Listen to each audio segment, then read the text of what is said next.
Thank you. Welcome to the Town of Pownal Select Board meeting, December 12th, 2024. Call to order, board member roll call, pledge of allegiance, approval of the agenda, public comment, approval of minutes, warrants, accounts payable, correspondence, updates from the town officials, Williams College presentation on public outreach findings for the town forest management plan, Brella program discussion with Jim Henderson of BCRC, transfer station discussion, compactor and possible action. We have to add a 12B to add Julie Restoration Fund. 13, part-time cleaning position, interview schedule and plan. We have to add 13B for cell tower Crow Hill. 14 is ARPA discussion, updates and possible actions. 15 is FY26 general and road budget discussion and overview. We have to add 15B, Hannah to salary position. 16 would be public comment and 17 would be adjourned. Board member roll call, Angie Rawling, Carl Strohmeyer, Jamie Percy, Brian Harris. let's all rise please for the pledge of allegiance. I pledge allegiance to the flag of the United States of America and to the republic for which it stands, one nation, under God, indivisible, with liberty and justice for all. Thank you. So approval of the agenda. Oh, hi, thank you. Apologize for being late.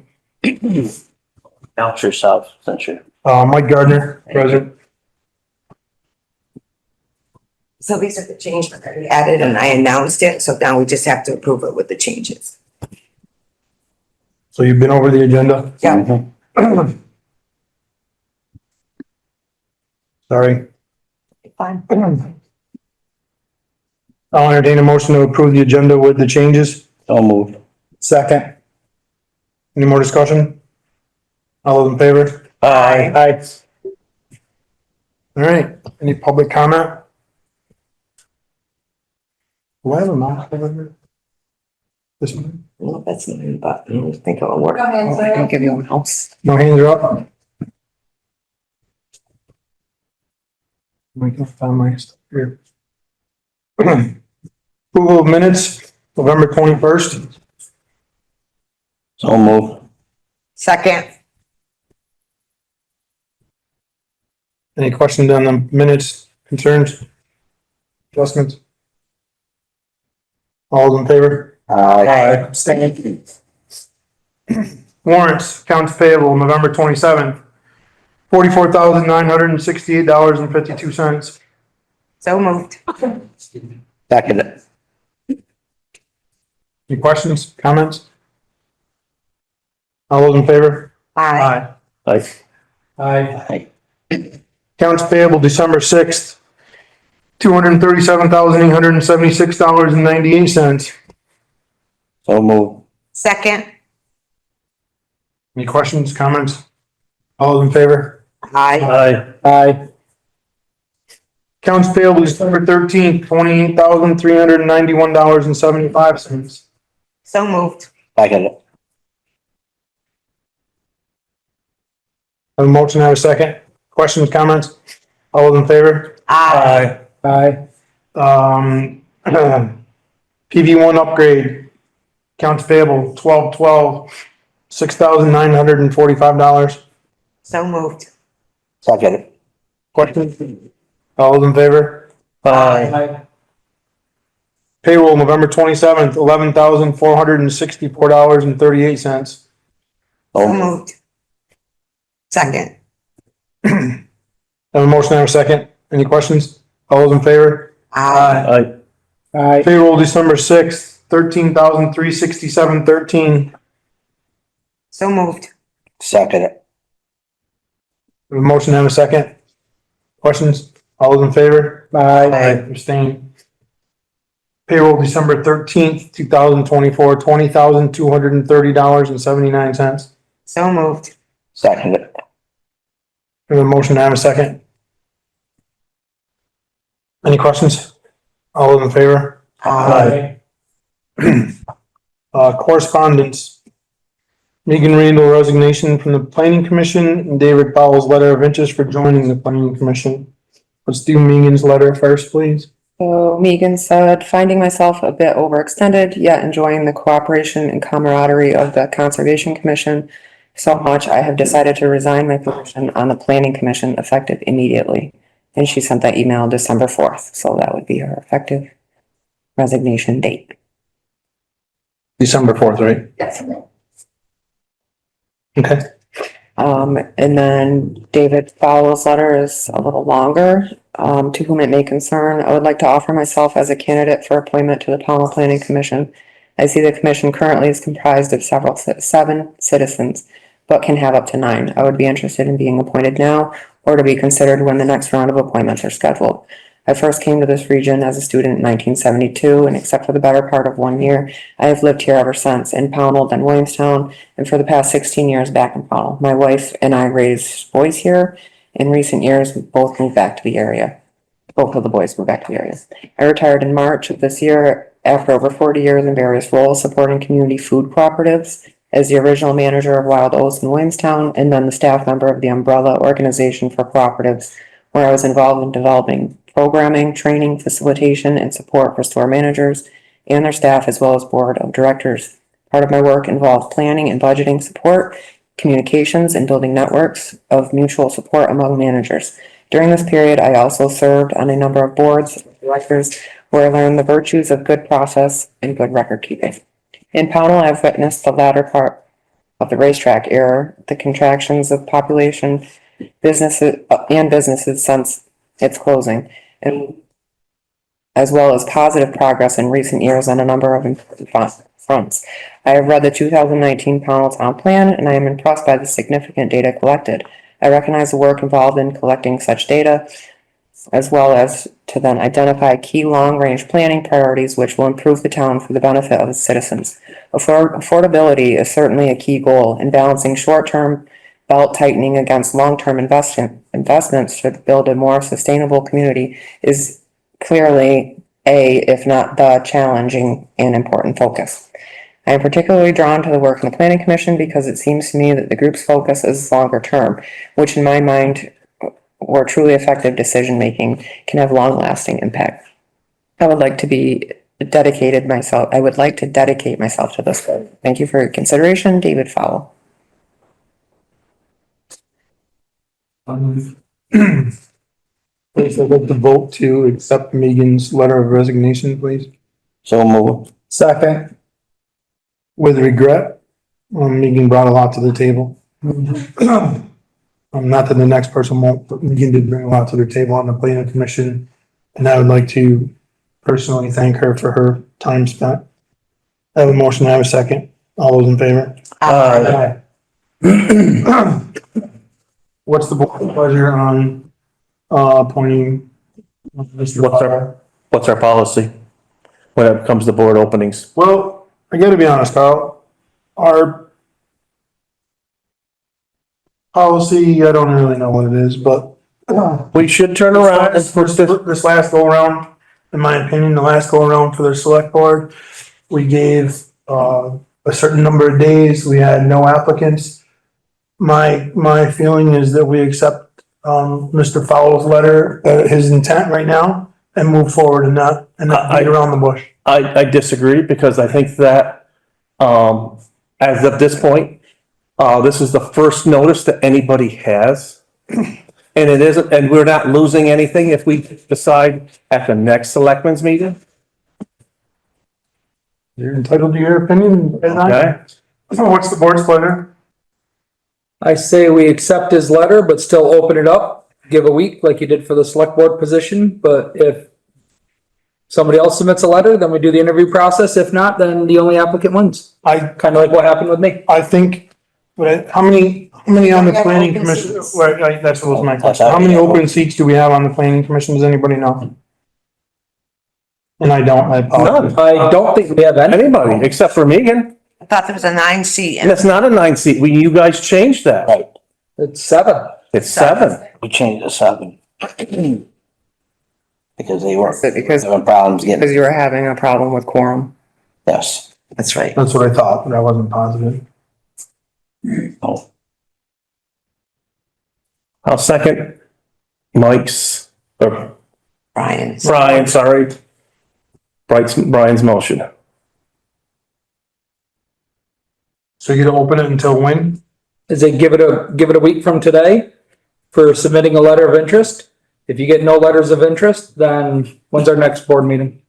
Is there a Not till special after the schedule for year. next week? Oh, next week, yeah, but that's, so you'd have to set the deadline before next week's meeting. right. Alright, so set deadline for next Tuesday for submitting a letter. And And then what are you, how are you gonna do the interview process if there's more than one applicant, more than one person comes forward? Cross that bridge when we get there. Oh, well, yeah, but, Alright, then. Because it's only fair. I'll bring it back on the 19th with, I'm just gonna be surprised, Carl. It doesn't seem like. I agree with you, but. Town politics and But- whatever, for whatever reason. Okay, but I agree, but Just it's me. still, that's the fair way of doing it. I don't disagree with that, but it's also, and this is just my opinion, it's also, I don't know if the planning commission has any meetings scheduled between now and then. Probably No. not, probably not, right? But with a 6-member board, it would be hard to get things done, where if you had a 7th member right now, they could vote 4-3, 3-3, Okay, not gonna get anything done. But It's just my opinion, it's they just, don't have anything on the table right now anyways. it's kind of a moot point, but that's, yeah. Alright, I have a motion on the floor, I have a second. To open, interest in the planning commission till Tuesday, what is it, 17th? What's the date? Yes. yes, 17th. And, if I would say an amendment to my motion would be, if we get more than one applicant, then we try to schedule interviews for the next day. Like what the select board did for the open select board position with, appointing somebody then, if need be.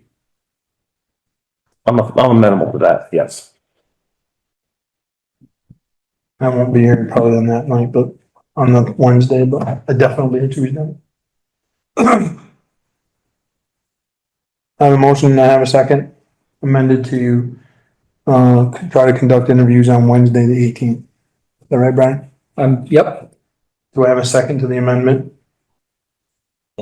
I thought you did. I second the Oh, okay, amendment. I didn't hear that, Carl, Alright. sorry. I have a motion and I have a second. All those in favor? Aye. Opposed?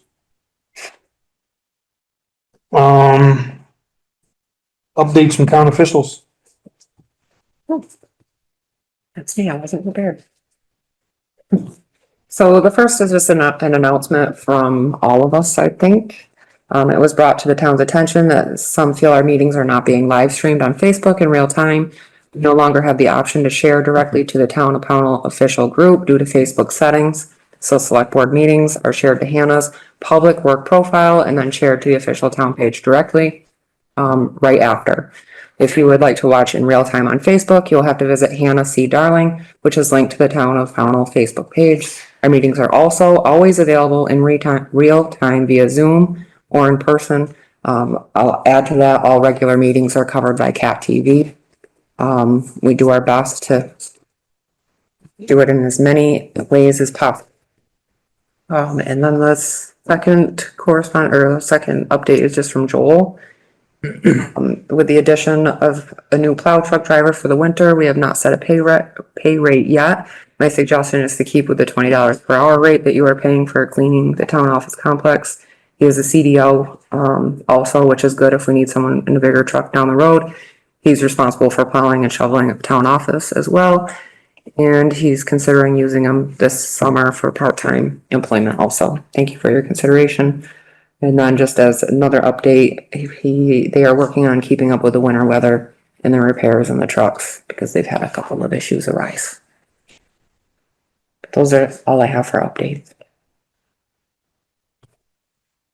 What's your pleasure on the pay rate?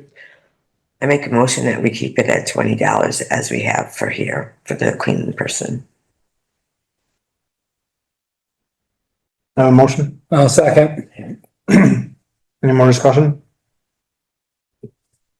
All in favor? Aye. Abstain?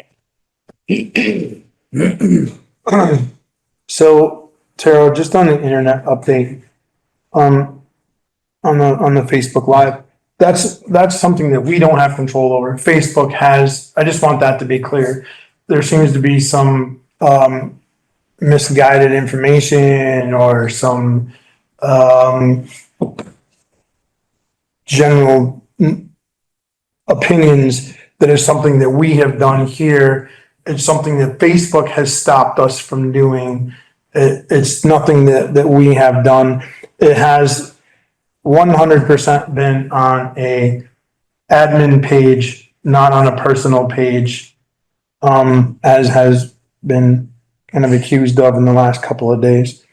Could we have done something a little bit different with it? Possibly, but we're not perfect. In a perfect world, I don't think any of us live there, so I just wanted to get that out there. It was kind of aggravating to. And it's, the Facebook is completely additional Right, to the legal requirement. exactly. So it's something that we do to try to help. Mhm. So a little understanding goes a long way Right. when things don't work out the way we hope. Some of the accusations that were flying around that it's on a personal page and this and that, it's just kind of ludicrous. That we're doing that. It gets a little old having to defend yourself every week, every meeting for everything Absolutely. that comes up on our agenda. Okay, Williams County's presentation on our public outreach findings for the town forest management plan. Great. You're welcome to come up. We're gonna have a presentation up on the board, so if y'all wanna come around the sides so you can see, that'd be great. Just gonna do that. Let's see. Over this one. Because a lot of us in the PowerPoint.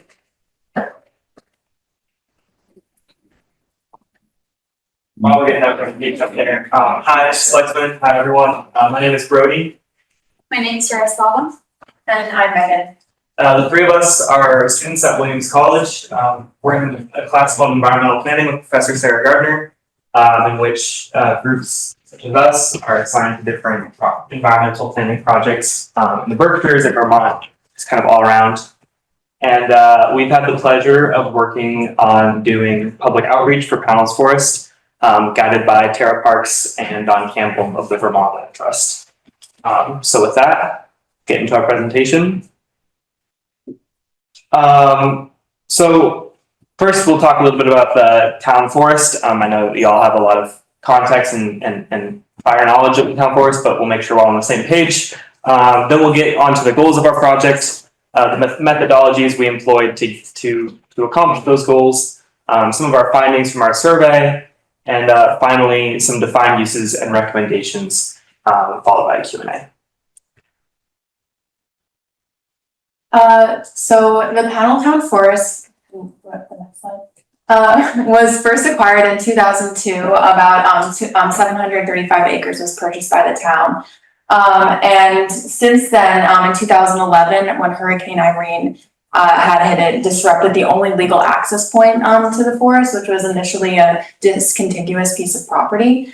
But in 2023, the town purchased around 300 acres of additional forest. And then adding a new access point off of Dean Road for a total of 1,000 acres and a contiguous piece of property. The next slide, we can see the map a little bit more clearly. In the light pink is the 2002 parcel, and then the dark red is the 2023 parcel. And with the purchase of these two parcels came conservation easements. The select board approved of these conservation easements, knowing with the purchase of these two parcels, knowing that the grants that were used to purchase these lands came with conservation easements. So next slide, please. A conservation easement is essentially a legal document that lists permitted and restricted uses for the forest. In order to conserve the land, provide recreational opportunities and also educational opportunities. So some of the permitted uses for the forest include non-commercial, non-motorized recreation, maintaining trails, improving water sources, among other permitted uses. And then some restricted uses include no residential, industrial, or mining development, as well as limited ATV use. And as we all know, ATVs are all-terrain vehicles, and under the conservation easement, they are restricted with the exception of the Fish and Game Club, which is allowed to drive their ATVs up to the cabin and then hunt on foot from there. But we were informed by Tara and our client, Don Campbell, at the beginning of our project that this has been a point of conflict within the town for the last couple of years. So we just wanted to make that clear with the conservation easement requirements. And so, next slide, please. Management plans were then created to follow these conservation easements, and most recently, Terra Parks had written the interim management plan in 2023 to outline the activities and concerns of the forest. However, this plan is only temporary, and under the VORIC grant, which was acquired by the town at the beginning of the year, which in collaboration with the Vermont Land Trust, it supports recreation, education, and conservation of the forest. This grant requires that a new management plan be written by the end of 2025 with the incorporation of public outreach to gauge public opinion on the future of the forest. And so that is where we had come in to begin this project. Next slide, please. Okay, so as Megan said, this is where we come in. The process for putting together a management plan for a town forest is long and requires a lot of experts be brought in to do all sorts of different planning. Really, all we're doing is just the initial phase of outreach, that beginning of phase 1 there. Next slide, please. Yeah. So in order to engage Pownal residents to put together a public outreach strategy that represents all Pownal residents, we tried to do 3 things. The first thing was to employ a multifaceted effort that taps into existing community networks. To do that, we just spent a lot of time in Pownal talking to people. The second point of that was to meet people where they are at. We understand that, by asking for input, we are asking people to go out of their way. People are busy, they have jobs, they have children. So we did our best to make giving input as easy as possible. And thirdly, we used technology to accomplish that, as well as to try to reach, as many people as possible and to analyze our data. Next slide. And then practically to accomplish this, we did 3 things. The first was to gather and compile this community data. The second was to formulate a plan to try to get an idea, from this community input, what the most preferred defined uses of the forest will be. And the third is to, reflect on our outreach efforts that we made and present a plan for future outreach. Now let's get into some details how we actually did our outreach. Next slide, please. So our methodology was designed to maximize our outreach within a very limited time frame of our semester, but actually even shorter, to meet people where they are. So we concluded to have 4 types of projects. First, digital survey. Then we had multiple table sessions, tours and vision workshop. Even though they all have similar ideas and as we covered, they all have separate purposes. For example, digital survey was mostly about gathering statistical data which we could analyze and just present, which you will see later in the presentation. Table sessions and focus groups were more of us getting to know the town and people here and creating this personal bonds and facilitating conversations, discussions. Vision workshop was more at its core educational event, just to share with the community everything we started the presentation with, so the history of forest and our work as a student group in this outreach. Next slide, thank you. A little bit about our survey development. So we had an explicit task to frame our conversations based on what Megan shared in law and policy section. So it is practically clear that the forest is town's property, but still considering the nature of easements, we have to realize that forest is not just what people want it to be. So we had to look through the resources to talk to our clients, Tara, Dawn, Jennifer, and our mentor, Sarah, to formulate a set of questions to address all these issues. So we worked with Moncton Town Outreach Project, Vermont Urban Community Forestry Program, and also the BCRC Outreach Project realized throughout this year in downtown Pownal. Then we concluded posting a survey on the town website, Facebook page, and community forum, front porch forum for approximately a month and a half. Next slide, please. Here you can see a set of questions we developed, just a small part. We divided the survey into 4 different sections. Management focus, which we rated from less important to more important, and activities, programs, and event sections, from not needed to must have, and also with such options as don't care and don't know.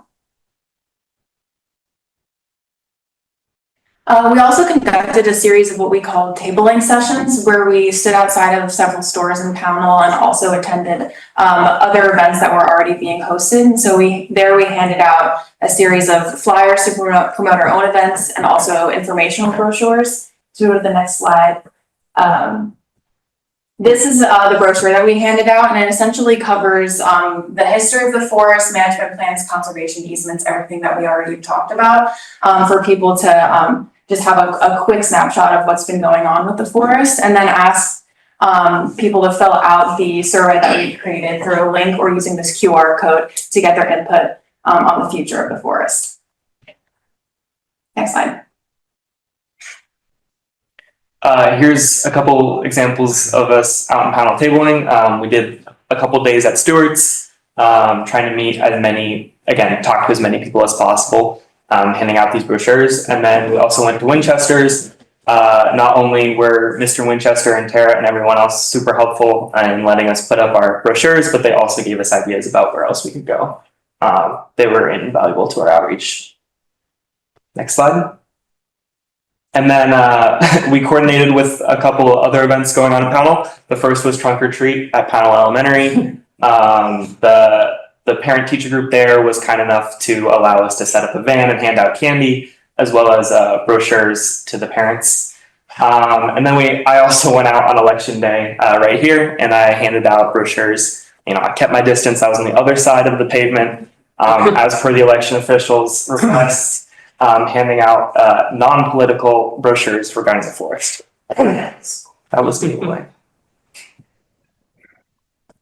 Some of our other locations we went to, where people were just kind enough to get our brochures and distribute them in the time later, were Hilltop Farm, where we met with Crystal and had our own small cultural pond experience. We tasted some maple syrup, which was new to me personally, very much because I'm not from New England. Then we also went to Dwyer's, Village Market, transfer station, and in all these locations we talked to people and got some valuable input about which demographics we pretty much reach if the brochures here. So that was all valuable input. Next slide, please. And here you can see the focus groups we concluded to be important to talk to throughout this outreach. But unfortunately, because of pretty limited time frame, we realized it would be not successful if we tried to realize all of them. So we ended up focusing our efforts on facilitating discussions with hunters, educators, and people interested in recreation in the forest. So birders, ecologists, and hikers. And in the next slide, we are ready to talk the first one. Yeah, so the first focus group we had was with hunters right here. We got 8 hunters for we're fishing from Fishing Game Club. They're active members. Fishing Game Club, as Megan alluded to, is the only they're the owners of the only like standing structure in the forest right now that is baked into the conservation easement and will continue to be there and will be included in the management plan. We had a lot of really fruitful discussion of a variety of issues. One of these was potential safety measures that could be taken during hunting season in November and December, we discussed restricting children, hunting, requiring hunting orange, and a need for signage. There was definitely agreement on that third point. There was the other two, there was conflicting opinions regarding restricting people and requiring hunting orange. There were a couple folks who were really adamant that no safety zones where, you just can't hunt. That could be too restrictive for hunting. As for visions for the future, there was total consensus that the management of the forest should prioritize the next generation. So these guys were mostly in their 50s and 60s. They were really excited about, one of them was a high school student though, and they're really excited for him and his generation and their ability to be able to access this hunting land that, prior to it becoming town land had, it was hunted on, but on a kind of who you knew basis because it was private land. There was also consensus for a need to restrict ATV access. They understand the importance of the forest and its ecology because they're up there all the time. Also an opportunity for the Fish and Game Club to kind of come into this new era where it's a hunting hub for people in Pownal. That was the hunter focus group. Yeah, and next we met with educators, and it is just important to mention that sometimes there is the reality of outreach, just work with the community. We had just 2 people who showed up on the day, but still we had a pretty insightful discussion, and we also received much supportive information from other sources of our outreach. So we concluded learning that, first of all, accessibility and family-friendly features is a big part of what is it to be done for the forest as desired by people. It is important to have various parking options provided in case there are schools who want to come to the forest or big families, so they have enough space and easy accessibility to park the cars. Then interest points along the way for people to stop by and rest and just explore, learn something new on this day, like a whole hike or exploration eco tour. Safety and seasonal considerations, just to continue what Brod shared from the Hunters Focus Group.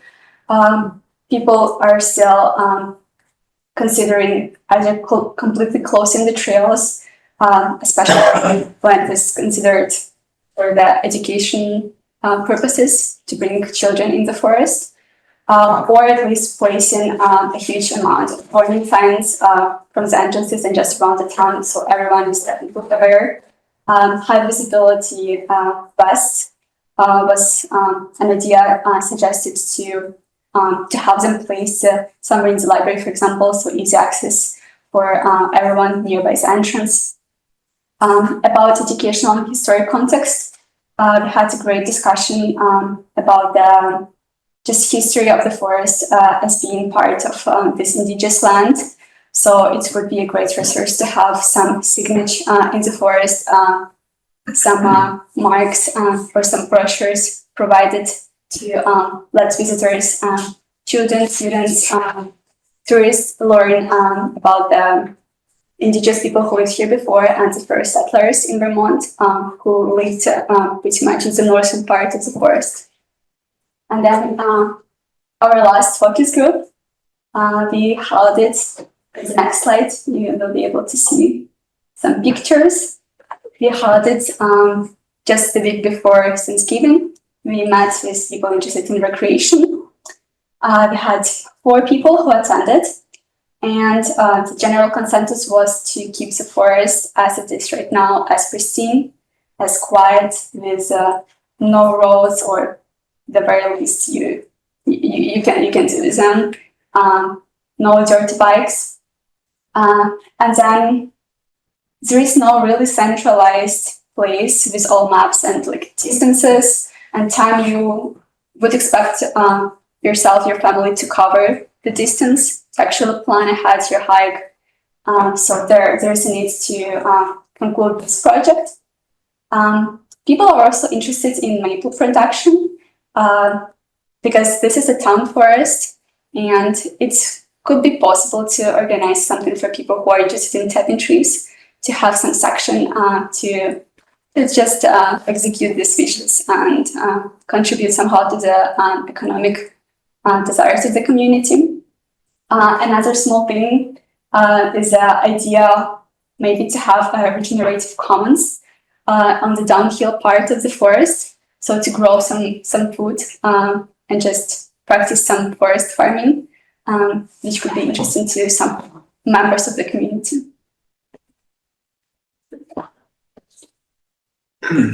We also hosted a visioning workshop, which was suggested to us by the Vermont Town Forest Recreation Planning Toolkit. And essentially the goal of the workshop was to gain community input on their needs and vision for the forest.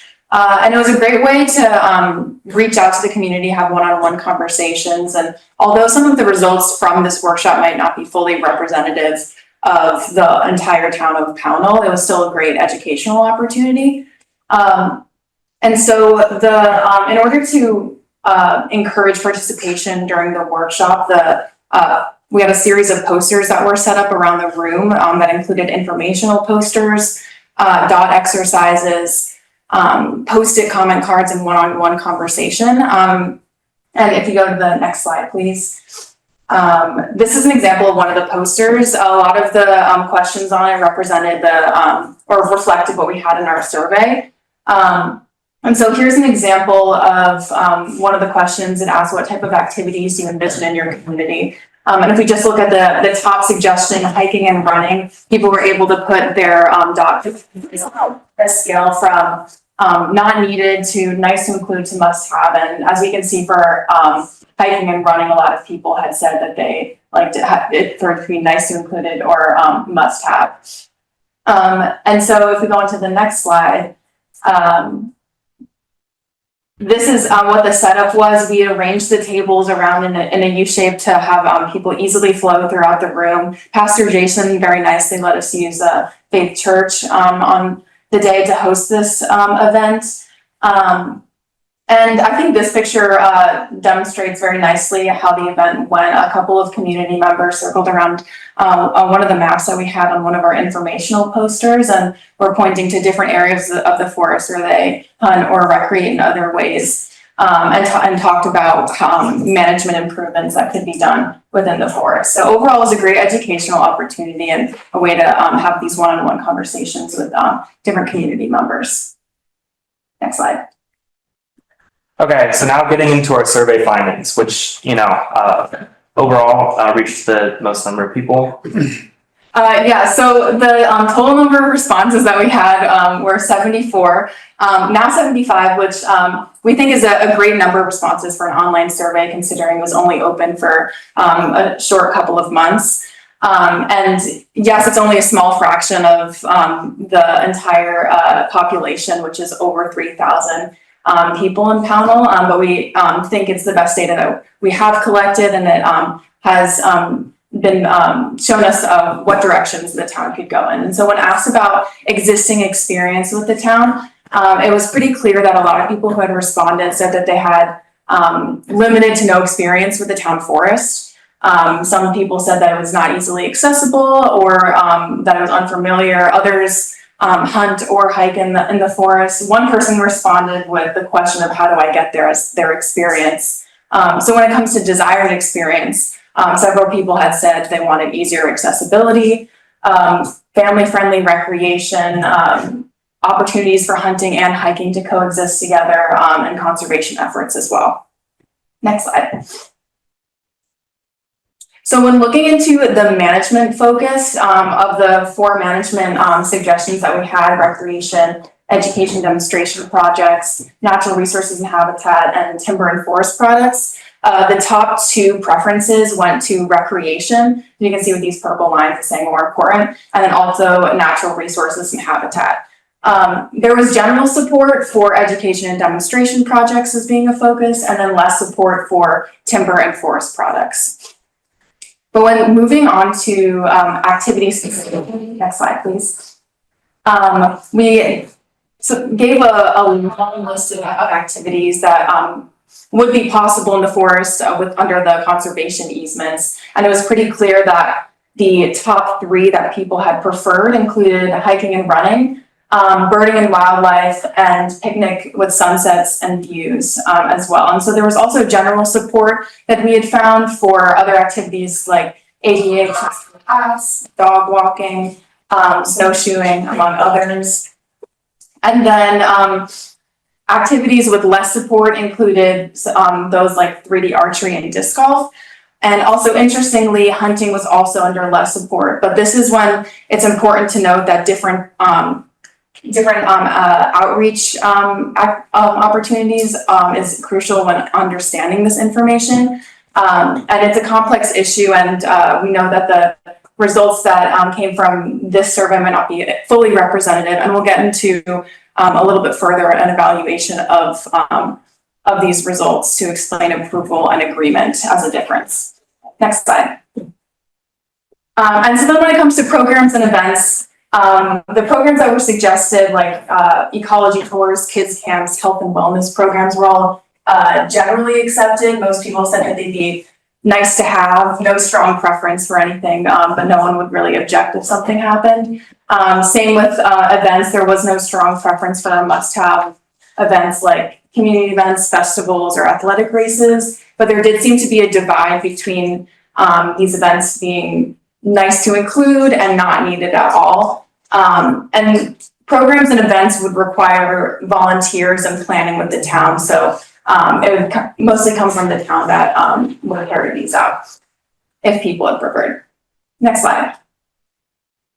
And so at the end of our survey, we just left an open comment area for people to provide any other extra comments they had. And some that we thought were worth noting were some people had said they wanted more hiking trails or bicycle trails, as well as a recreational campground that could potentially make money for the town or the Fish and Game Club. And there was also an emphasis on wildlife preservation and conservation. Next slide. Yeah, just to generally talk about the demographics we reached with our survey.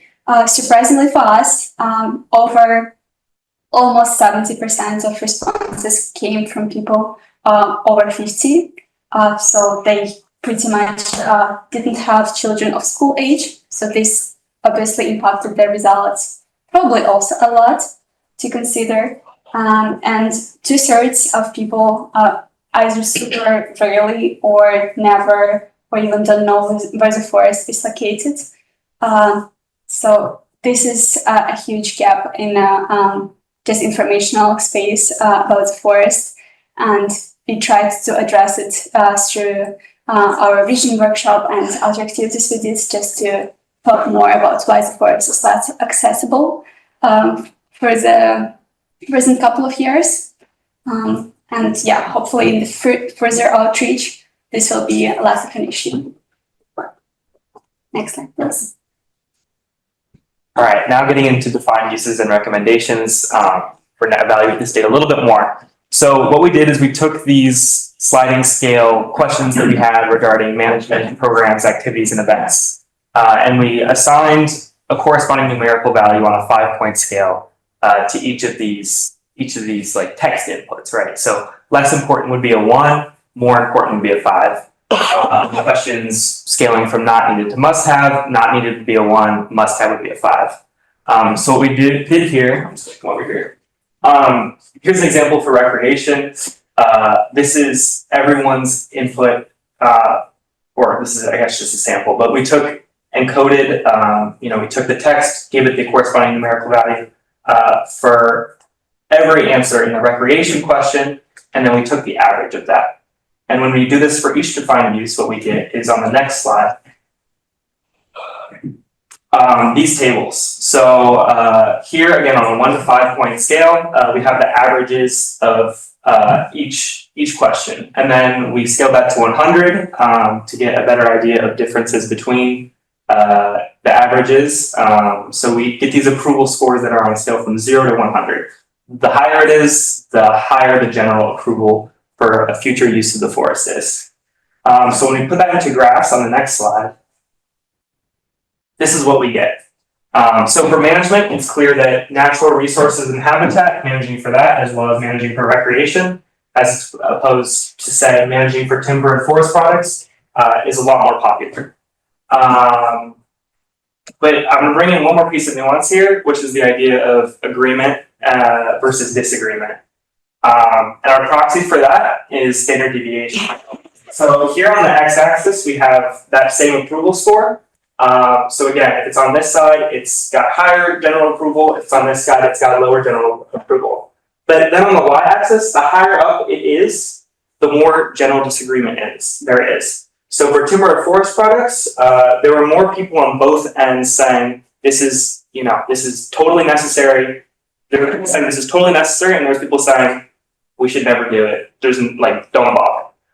Versus down here, because this is further down, there was more consensus, more agreement that this is the way that this should go. So just wanted to point that out, that even though there's less general approval for managing for timber and forest products, there is more disagreement there. All right, next slide.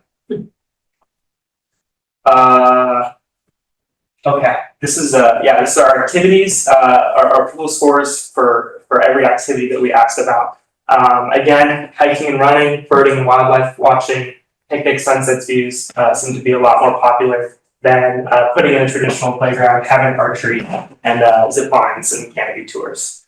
And there's everything in the middle. So next slide. And again, here's we're looking at approval score on the x-axis, and then disagreement again increasing as you go further up the graph. And as Megan was getting at earlier, here's where we have this really interesting outlier, which is hunting. So in terms of overall approval, there's less overall approval than say something like hiking and running, which is all the way on the right. But this is far and away the activity that had the most disagreement. So again, you have a lot of people saying this is a must-have, and you got a lot of people who are saying this isn't worth it at all. And again, hunting is baked into the conservation easement, so it's kind of a moot point, but we just wanted to point that out. Next slide. I'll be honest, these programs and events, the evaluation isn't quite as interesting, but there does seem to be, for programs, more enthusiasm for educational programs and ecology tours, as opposed to health and wellness programs like yoga classes, fitness classes. And as for events, there seems to be a lot more approval for community events than, say, athletic race events and adventure races. Although, again, the margin here is less than, say, in our activities and our management focuses evaluation. So, next slide. So, as for future outreach. As for future outreach, so this is the last part of our outreach we've been working on. Since this was a short time frame, and we realized that town will be working more with people and gathering more input to conclude the management plan for 2025. So we suggest to first of all to potentially attach raffle to survey, just to reach for example, low-income population, which we realized we did not really succeeded with our survey, even though we tried to talk to as many people as we could in all these different places, on table sessions and focus groups. This could be another way to just interact with more people. Using more mediums such as Pownal Past and Present, Facebook page, which we learned a little bit too late in our outreach work, which was actually something Tara from Winchester shared with us. It was really helpful. So there might be more spaces online like this to utilize in the future work. Just organizing more general town halls and forums for more people to step by. So it is not one vision workshop, for example, but more events. So more people can find time to participate if they want to. Personal interviews is something we really wish we did more if you had more time, because same as focus groups, they would be able to have more personal connections and just talk to people and hear what is that like in the forest and how they envision this. And this would help just to be there for people and make time when people cannot participate, can actually to these demands. And also targeted outreach. We specifically think that reaching out to younger residents, high school aged students, more educators and low income residents. So these 4 groups are pretty much limited in our survey data. So we usually talk to older people and working class, but this is the future. This is the future of the town, people who will be using the forest. So focusing more on maybe participating in parent-teacher gathering events and attending classes, workshops, maybe some clubs where students go after school, more school events, maybe some festivals held during the spring semester, which we heard about, people are excited about, would be also a great source to talk to people. And finally, just wrapping it up. So just to finally get to our recommendations, just ideas for the select board to consider. It seems that from our outreach, what people are really enthusiastic about is managing for natural resources and recreation.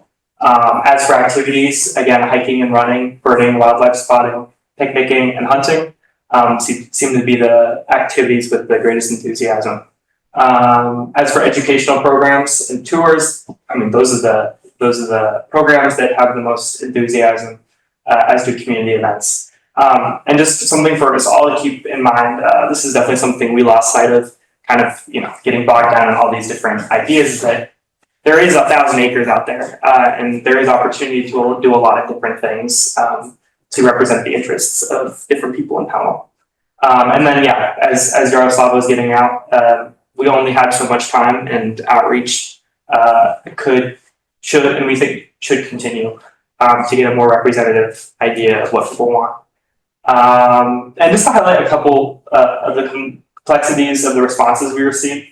Again, different activities are important to different people. Hunting, despite it not being high on the approval, it didn't have a high approval score compared to some other activities. It is baked into the easement. And finally, the uses of land, of course, will need planning and volunteers, both from town government and also just residents to put on any programs and events. And with that, yeah, thank you all for listening. And yeah, that's our presentation. We had a couple more. Thank you. Let's shout out real quick. Of course, Tara Parks, Don Campbell, who couldn't be here with us in person. The folks in Pownal who helped us, along the way, including Mayfell, Jen Boucher, Mike Gardner, and everyone else on Concom and the select board, as well as, Pastor Jason at Faith Church, the Winchesters and the Winchesters crew, the folks down at Solomon Wright Public Library, Tom Sherry and Kristen Gardner, Hilltop Farm, and everyone else who participated. So, it was a privilege to be part of this. Thank you. Thank you. Thank you. Thank you. First, I want to say that I am thoroughly impressed with everything that you have presented here today. It's nice. You have certainly enlightened me, and I've lived there for 60 years, on things that I probably wasn't in tune totally with. Maybe I was, but not visually like this. I'm incredibly impressed. There's a lot of time. There's a lot of effort. I wish we had more responses, and I'm sure you do too. But for the information that you received, what you presented here tonight is incredible. To me, it's absolutely incredible. It is something that I think we as a town can move forward with, and take it, take the information that was provided, you know, from your group, from your outreach group, and use it really in a positive way. And I think that's a huge win for the town. I think it's a huge win for the town. I don't have any questions that you guys have rocked this presentation as far as I'm concerned. You know, does any board member have any questions for him? They covered everything. I'm not sure. I think you guys probably learned a whole bunch too, right? That you could, it was right. And that's that's kind of the goal too. But, you know, you missed some groups, but that's not your fault. It wasn't from lack of trying. It was from that lack of that group, maybe not reaching out.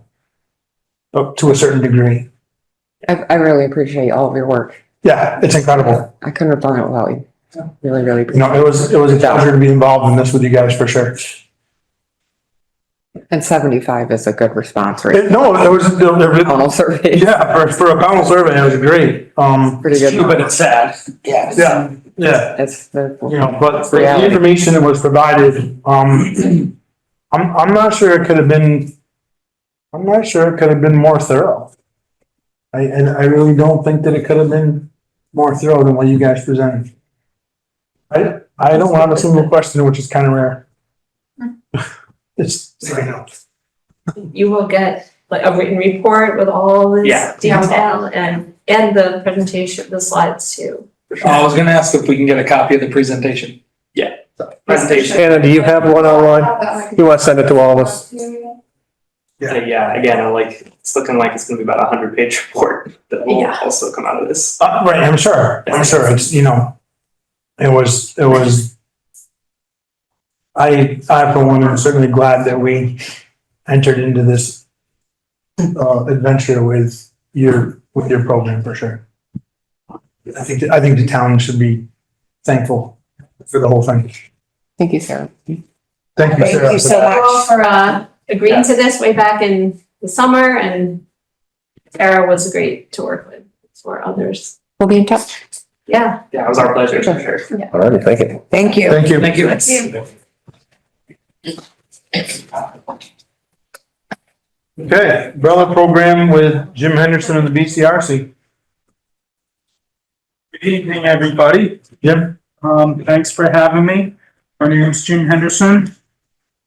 I'm an environmental planner with the Bennington County Regional Commission. I manage our brownfields program. I'm going to give you a brief background on our brownfields program. And here's a handout that describes how our program works. My colleague Scott Grimline is with me tonight. You probably know him from some ongoing projects centered around the same area that I'm going to talk about, the village. So our brownfields program is specific towards trying to revitalize properties that are either underutilized or abandoned because of perceived environmental contaminants. And we have had this program in effect since about 2006, when Jim Sullivan, the past director of BCRC, started the program. I took over the program a couple years after, when he became the director of our office. We have done numerous projects in the town of Pownal.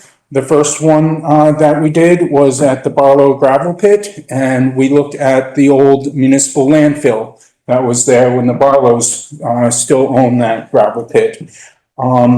Shortly after the whole PFOA issue surfaced in Pownal, that was related toward the Warren Wire Company. And this was after Sean Donovan purchased the property from the Barlows. I was asked if we would then fund a PFOA study of the groundwater there, which we did.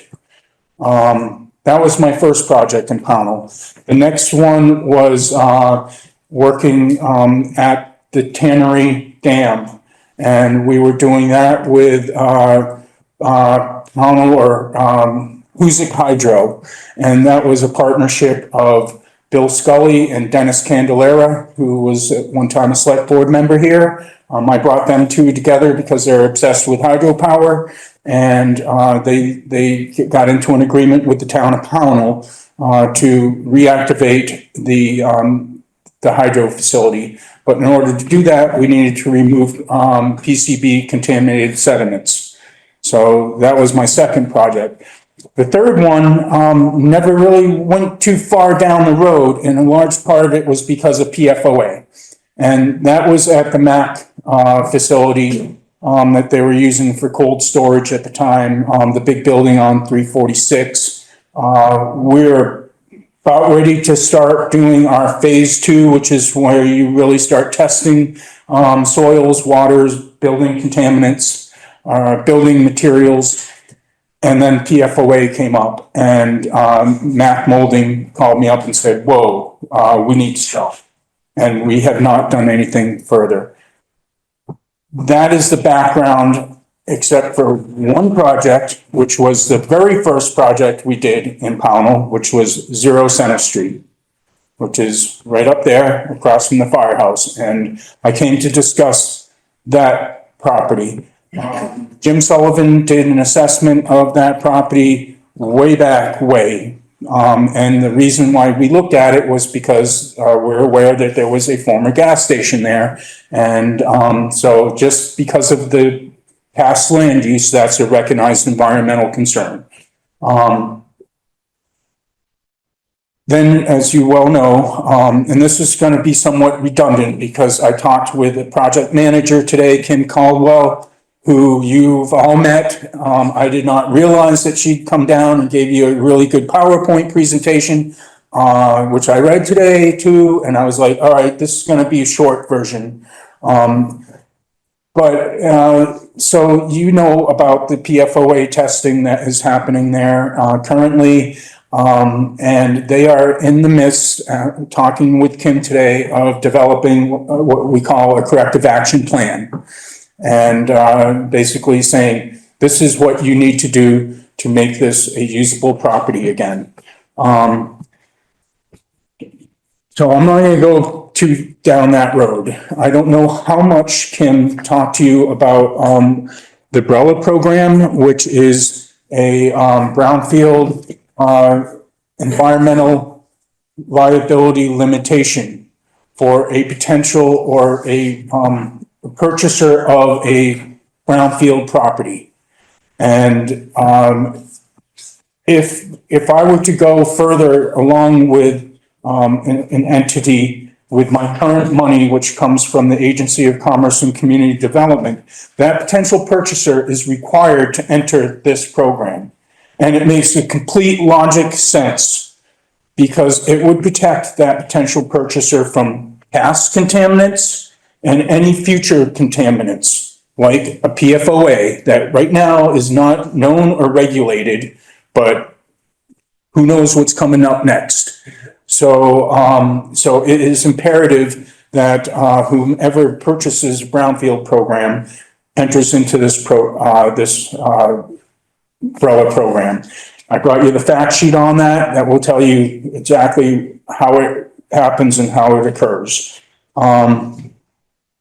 In a general sense, if I understand that the fire department wishes to potentially move and build a bigger facility across the road. And that is why I'm here tonight, to discuss the possibilities of that happening and what I would strongly suggest you do, or the fire department does, before anything else happens. Number one, enter the BRELA program. Number two, what we call a phase 1 environmental site assessment needs to occur. And that is for future funding, future grants, and it gives you some liability protection as well.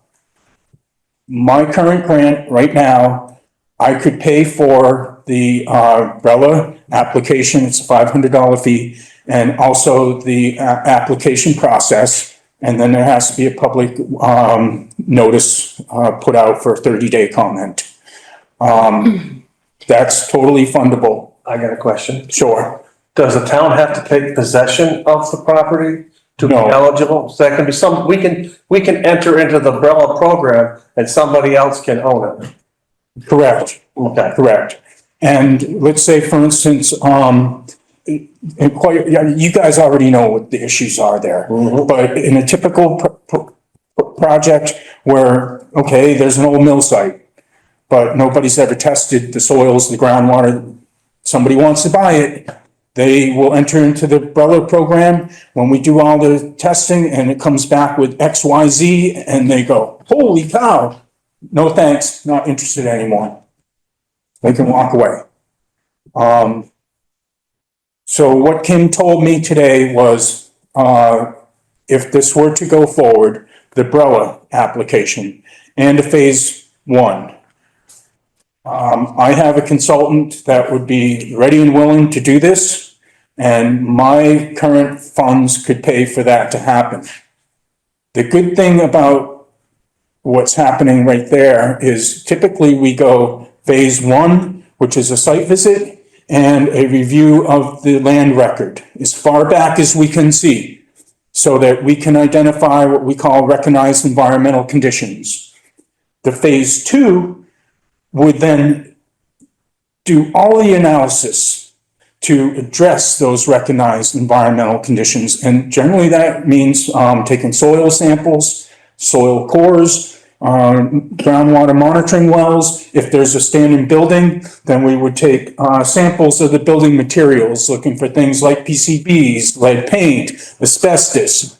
All of that gets put into the hopper, and then we come up with what we call a corrective action plan. Now, that is the typical procedure, but they already have all the phase two stuff done. So really, all my grant would really necessitate would be the umbrella application, phase two. Kim's thought to me today was they are already working on a corrective action plan with the environmental consultant that's being paid through the Warren Wire. I think it's an insurance company, but I'm not really sure, but it doesn't matter. There is already a consultant on board, and they are currently drafting a corrective action plan. Her point was, okay, if they were going to use this for a firehouse, this is good timing for us, because quite often the redevelopment plan can impact the amount of corrective action planning and remediation work that needs to happen. So in other words, if there's an area of contaminated soils and you're going to build a parking lot there and make an impermeable barrier, well, then we incorporate that as part of the corrective action plan. So she said it's good timing that, and she may even say to the consultant, let's slow down a little bit so that we could maybe incorporate a redevelopment of a firehouse to the corrective action plan. Or they just plow ahead, they do their corrective action plan, that goes to the landowner, he can give that to anybody who is interested in the property. And now they know what they're getting into and what it would cost. And they got possession. And they have, well, if they enter into the umbrella program. Right, if we enter into the umbrella program, that gives the owner of the property right now protection. Or does it give us, only us protection? It gives the person that owns the land. It gives the person, well, actually, it could go to the landowner as well if they were not the cause of creating the liability, which Okay. obviously he was not. No. It happened many years ago. Mhm. So he would be a really good candidate to enter into the umbrella program as well, Okay. because he was not the cause of the issue. I won't go too much further along, because I think that, that you've heard all of this already from Ken. Mhm. But there is one other thing, that I came up with tonight or today that is something that needs to be considered. And, it's in regards to the wetland that's there. And I've known this property for a long time, but when I pulled it up this afternoon, just to like see what this wetland looks like and how big is it, I was surprised that it was so big. I thought it was a much smaller area. And, this could significantly impact what, the schematic, the draft plan. The development potential. The conceptual idea, because as you would probably agree, having access to 7 and to North Pownal Road would be important for emergency vehicles. But as you can see on that map with the light green, that is where the wetland is, and we would need to, impact that wetland with, entrance and egress. So, I tried to reach out to, a wetlands biologist who works for the state of Vermont, to get her opinion on this and to, maybe arrange her to come down here and look at it and get it better delineated. Because I'll tell you the truth, this data goes back to the 70s. It was based on the National Wetland Inventory that the US Fish and Wildlife Service did 40, 50 years ago. Oh, yeah. So, it is quite possible that it has changed based on, and also it was very rough mapping. It wasn't site specific.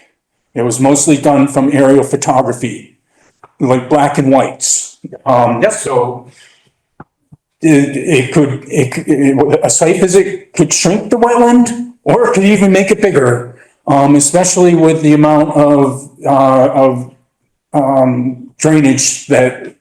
But we'll know. But we would know, exactly. So I try to reach out to her, to see if we could get, an assessment done, for everybody's benefit. And I asked her to call me back. I can report back to you, or the landowner. Jim, Before, the question? sure. Does it matter? So we weren't considering buying the property. The owner of the property wanted to just give it to the town because he's kind of sick of paying taxes and. Doesn't matter. But would you suggest having him enroll in the program or we enroll in a program? Whoever is going to own the property, acquire the property is the premier person or individual entity that should be in this program. If the current landowner intends to hold on to it until he can find somebody, I would try to convince him to, enter into it himself. Okay. Now, before any of my money is considered to be used, I need 2 things from the current landowner. One of them is, a signed owner participation agreement, which basically is saying, I agree to participate in BCRC's, brownfield, and it lays out what his responsibilities would be and what our responsibilities would be. I will leave this with you. This happened just yesterday in Shasbury, similar conversation with a building they're thinking of acquiring. I left it on their table. The landowner came in and signed it today. So potentially, if it's a phone call or a knock on their door, I don't. That needs to be done. The second is, an access agreement. So this would give both BCRC and whomever consultant that we hire to do the phase 1. So I'm gonna leave this as well. Is there any questions? Well, I'm glad you were having that wetlands delineated. That was a concern of mine. Yeah. So first thing I want to be upfront and honest about, Jim, is the firehouse potential situation is definitely not a discussion that has happened in an official capacity. Okay? Yeah. There's been speculation. There's been, on the street discussion out amongst residents and other people, but this board has never had a discussion about that happening. I understand that. Right, but I have to get that out there because, if I don't, we're gonna be accused of having some kind of illegal discussion on Totally. firehouse. So I wanna get that out there because, just because of the nature of the beast. So now, do I think it's a bad idea? No. But that's my opinion, but that's just, there's never been a general discussion on that. Understood. Either in executive or anywhere else for that matter. The owner of the property there was an email a while ago. And that's why Kim come down, but you all were nervous to do I think to go any further with the umbrella program, because they didn't have quite all of the information that you've provided. Right. And then she was gonna bring back the corrective action plan, but based on what he's saying, that might be better to do it. I personally think at this point in time, because it's going to, I think it's time to, we've talked about this for a while, a couple of years or longer now, that we've talked about that piece of property. It's time to move forward one way or the other, in my opinion. So I guess it's a board decision. We reach out to the landowner and say, okay, here, we'll take this property, and then we sign the paper as the town, as the owner. As an interested party. Oh, okay. Yeah. You No, this- want to sign as the interested This- party of ownership. Yeah. Okay. Before you want to understand your full liability before you transfer the property. You want to make sure that the umbrella program happens first. Okay, thank you, Scott. That's great. Well, okay, so that he should enter into the umbrella program. No, No, he entered the umbrella program as an interested party. Right. Okay, so, all right, that's, So question for you, Jim. Is that with the paperwork that you just left on our desk? Is that possible for us to sign that paperwork as the interested party? It's not. That's the ownership paperwork to give us Okay, access. yes, to the- What do we need? what I left for signatures tonight would be for the owner right now. What do we need as the town for paperwork as the interested party, to steal Scott's terms? What do we need to do to move this forward? Enter into the umbrella program. And, if that is the way that we decide, to go forward, then I will, engage with the consultant to develop the application, to pay the $500 application fee, and to also do the phase one. It does not obligate the town or anybody. The only reuse of the property that I'm currently aware of is potential firehouse. That doesn't have to be the only, nothing, it could just be nothing. Well, right, theoretically, we can make it a skate park. You could, right? I mean, and I'm just blowing ideas out of my head, right? But, so could we, as a board tonight, say to you, vote on this and say that, yes, we would like to enter into the umbrella program with the BCRC 40 Center Street? Yes, you Could could, do that. but it would mean we do the umbrella and a phase one. Right. What And is the cost of the town for that? zero. That's what I thought, but I wanted to get it out there. I didn't Yes. think I misunderstood one single thing. I just wanted it out there. So the town, we have nothing to lose by entering into the umbrella program with you tonight. Zero. We have nothing to lose. Nothing It's a to lose. no-brainer. It's to me, it's a no-brainer. I brought a lot of extra copies of this, so if, you wanna leave some, at the town office or give it to the planning commission or whatever, if Angie wants to take it home and start her fire tonight, Get a fire pit going tonight, we'll be over. I'll entertain a motion to, I'll make a motion that we enter into the umbrella program for Zero Center for Zero Center Street with BCRC. with BCRC. Well, it actually would not be entering it in with us. It would be entering it in with the Department of Environmental Conservation. But through my grant, I would, What he said. Umbrella program. I'll entertain a motion to enter into the umbrella program with the Department of Environmental Conservation through the BCRC. Did I misunderstand though? Does it cost us $500? No, He's gonna cover it with his grant. You're gonna cover the grant. there is an application fee of $500. My grant will pay for that. And it's not a complicated, process. However, I always have my consultants develop the program, for the application for the umbrella and to also, part of their contract with me covers their time to prepare the application and the $500 fee.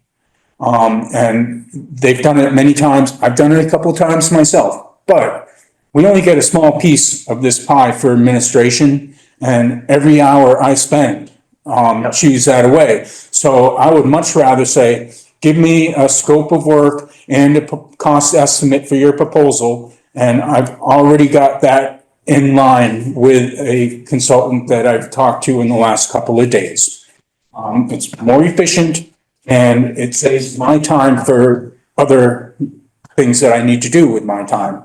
Okay. Mike, you wanna walk me through this? I just want to ask one more question, please. Okay. What if we could get the wetlands back and it's extremely bigger and we have less use of the land and we decide not to move forward? Are we obligated to do anything? No, Okay. Let's see how I can do this.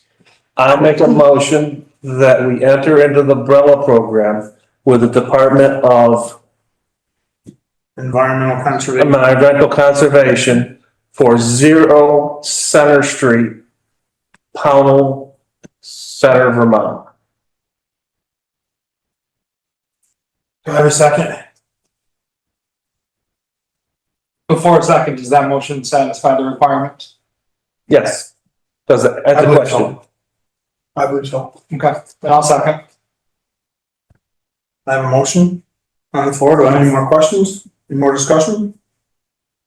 All those in favor of entering into the umbrella program at no cost to the town through the BCRC? All those in favor? Aye. Opposed?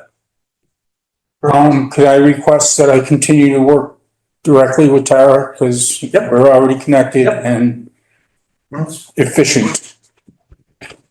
Thank you. Thank you, Jim. Thank you, You're Jim. welcome. Thank you. Very much. Ryan, will you just grab that speaker and bring it back there, please? Sorry. I'll make sure we can hear. Thank you, Brian. No problem. Thank you, Jim. Thank you, Scott, for the correction, right? Okay. Transfer station discussion, compactors and possible action. Is Tom on the meeting? Yeah, it was, Okay. Let's look.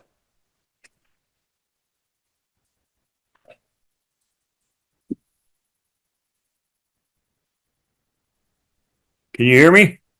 Yes, sir. Oh, good. Let's see if we can do this. Because that's not working. I guess you can hear me. All right. What I have here is several used compactor quotes, and I have one new one that I do want to run by you. Although you had said you really didn't want new ones, but this one has a 10 horsepower motor that is it's a single phase. It's a waste quip, and then for two of them, so $60,830, and these would be fully warranted for 3 years for structural, 1 year for parts, and 1 year for labor. So I just wanted to put that out there for you to think of, because it was a little better price than some of the other ones. and then we saved the three-phase converter. Right, so I sent a lot of this stuff over there. I hope you all got it, but I got one for Sergeant Equipment for a unit in but he's out of Chicago. He's got a unit there that's $13,050. All right, and it doesn't have the shipping on there yet. But thing of it is, he's not no warranty whatsoever. It was working when they used it, and now it's not. You know, I'm not too crazy about that one because there's no warranty. They didn't redo it. They just said it worked when they took it out. So that doesn't really impress me too much. I've got one from Rudco, which is out of New Jersey, and that is for one unit, and it's a larger unit. And where's the total on this one again? Come on. Come on, where is that? On here someplace. Do you guys have the Rudco folder? What did he say? Ripco? What's the, RUDCO. Rudco. I forwarded Okay. so many of them. They all look the same to me. This one for $29,230 for one unit. We may as well buy a new one for that. well, yeah. That's kind of a no-brainer. Yeah, and then here's another one for from B Equipment out of Quakerstown, Pennsylvania, for one unit, and it's a pretty heavy duty one, but it's reconditioned. But they give you the standard 90-day warranty and so forth. It's $20,210, and that's delivered and installed. That one does have installation in it too. Tom, didn't we have one with 2 units? I'm coming to that. It's So let's get to that one. okay. That's the last one. That's the That's last good. one. That's the last one. So that's what I'm waiting for here. This is from Atlantic Sales and Service in East Brunswick, New Jersey. This is for 2. These are compact models. They're 2 PTR compact machines, but they got plenty of oomph. And what they're doing is they're taking off the 3-phase and putting a single-phase pack and controls on there, the guide rails stuff and transportation, but they're not installing it. And I think, but the whole thing is only, well, they charge us tax. I don't know if we can, I think we can get away without that. But it's $30,300 for 2 of them. How much? $30,300 without the tax. With the tax on there, it's $32,241.13. Yeah, but we wouldn't pay the tax. No, because I bought the storage units I have up there, those the shipping containers. They came out of Jersey, and we didn't pay tax on them. Right, that's fine. So I'm pretty sure we don't have to pay tax on it. We're tax exempt. Yeah. So we'll see. Of course, New York doesn't see it that way, according to Joel. But I think that the ones from Atlantic are really, they get the 90-day warranty, but that's what all the used ones, except the one, don't even have any warranty at all. So that's just a pig in a poke there. You don't know what you're getting. I really don't want that one at all. So if you're going to have problems, you're going to have problems right off the bat with something like that, I believe. So this is the one that I'm kind of trying to go for, really. So it's up to you, but this is the one where we can get 2 of them for 30,300 if we don't pay tax. And that's delivered. Now it's not installed. What I'll do is I'll probably get a hold of guy over in New Hampshire, see if he can install them, or the guy over in Latham. There's somebody over there too. Do you have any idea how much that costs? Hey, Tom? That won't be that much. We'll probably use Stan for for electrician, because I know he's done big motors and stuff working for Mac Molding when he did. I know he did a lot of motor work and stuff. So So I can't imagine the installation. I mean, when we talked to Joel about this last time, we're talking about doing our own concrete work, doing our own pad.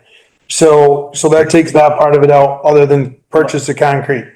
And then you're putting the bolts in place to bolt it down to the concrete pad. well, the bolts we'll probably just use the expansion bolts. Yeah, well, okay, so we're gonna bolt it down. So Yeah. installation can't be a crazy amount of money. Oh, no, It no, just no, can't be. I'm not talking thousands and thousands of dollars. no, it won't be much. Was that the one from was that the marathon one? Atlantic equipment. No, this is a PTR. Okay, It's a that was a different one. Yeah, it's a PTR. There are two cubic yard hoppers, but it's compact, so the Ram probably has more seals in it though, because it's smaller. You know, it's it doesn't have as big a unit, but we'll see how it works. I mean, I think these things, what I've read on them, the PTRs are pretty good. The waste equipment are probably the best ones in the industry, but That'd be what they cost. they're all expensive, you know. How much is this gonna save us or get us closer to being even? I mean, we're already pushing. We're not going to get even, Angie. No, I know we're not gonna get even, but we need to be better than $100,000. Well, not $100,000 either. So Carl's done the math on this, right, Carl? On savings For transportation, you're gonna save about $15,000 For a year. per year. Yeah, Per year. per year. at No. least. And if the costs go up, we just have to raise the rates. You know, if they're going to go up astronomically, we'll probably raise the rates this year anyhow. But we'll discuss that.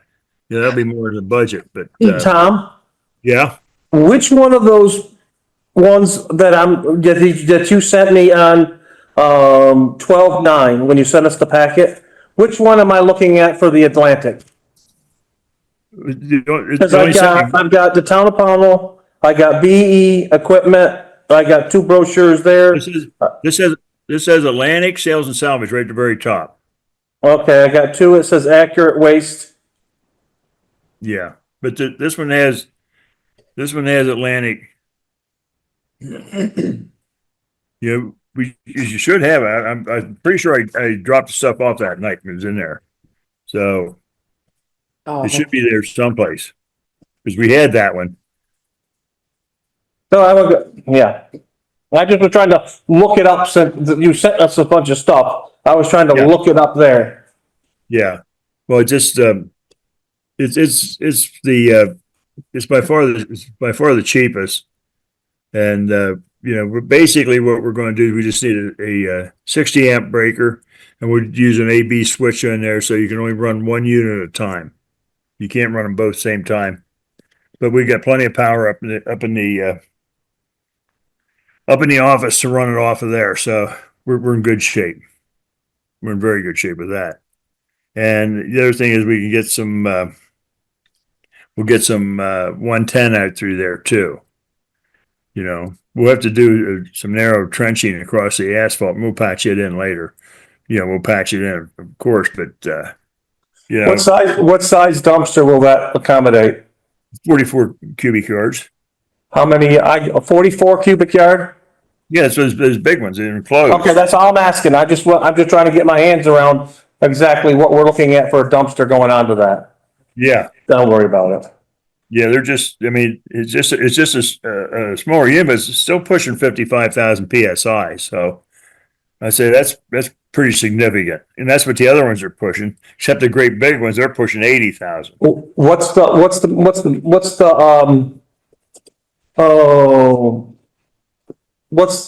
model? I guess is the better word for it. What make is it? It's a PTR. All right, let's see here. It's a PTR. Hang on, I got to get a light over here. I'm gonna run out of battery. That's what I was afraid of here. PTR 2-yard model TP 2000 HD stationary machine rebuilt and refurbished. So that's what we have. And that's how How much, and that'll be 18,000? No, the 30,300 for two of them, for both of them. Okay, They're 15,000, okay. Yeah, but I'm getting really close. Battery's running low. My charger thing, it ran out. So I had another meeting last night, with the BCRC. So my battery's just about done here, folks. So your battery, So from what I'm hearing from you, Tom, and it's what I'm thinking as well, is to purchase the two. He's gone. Oh, see you, Tom. Unfortunately, what I heard from Tom was to purchase the two used units for $30,300. Did those have any warranty on those? I'm not that. 90 days. 90 days. 90 days? Yep. The only question I would have would be, is that 90 days from when we get it set up, or is it from 90 days of purchase? Well, it's gonna be 90 days from when you get it set up. It can't be 90 days. That's all, I mean, I'm sure. So these are pretty simple units, right? You got a steel box, you got an electric motor, you got a hydraulic pump, you got a hydraulic cylinder. correct. Some guide rails and some And it pushes hoses. it into a box. And some hoses. A There's not a whole lot that can go wrong with it. It's a pretty Correct, simple correct. unit. And I think And you're getting a brand new motor on there, which is probably the thing that's gonna go the most. and I think if I remember, I looked it up and the parts availability is pretty good on Yeah. that. So that I'm not overly worried about the Right. warranty. I'll entertain a motion to purchase the two used units for $30,300 from, I don't remember, the Atlantic Equipment maybe. So move. Second. Any more discussion? All those in favor? Opposed? Motion carries.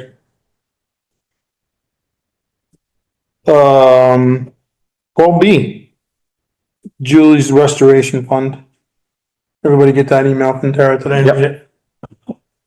What's your pleasure? Did we agree last night to do the 18 I thought we said 2,000. or 2,000? That's fine. 2,000. I'll entertain a motion to move $2,000 from the Restoration Fund into the, No, you don't need to move it. You We just We need to approve. allowing her to. oh, okay, I'll make that motion. thank you.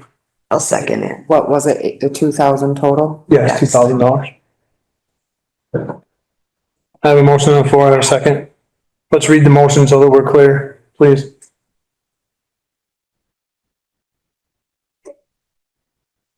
I have a motion on the floor to use $2,000 from the Restoration Fund for election wages. Correct.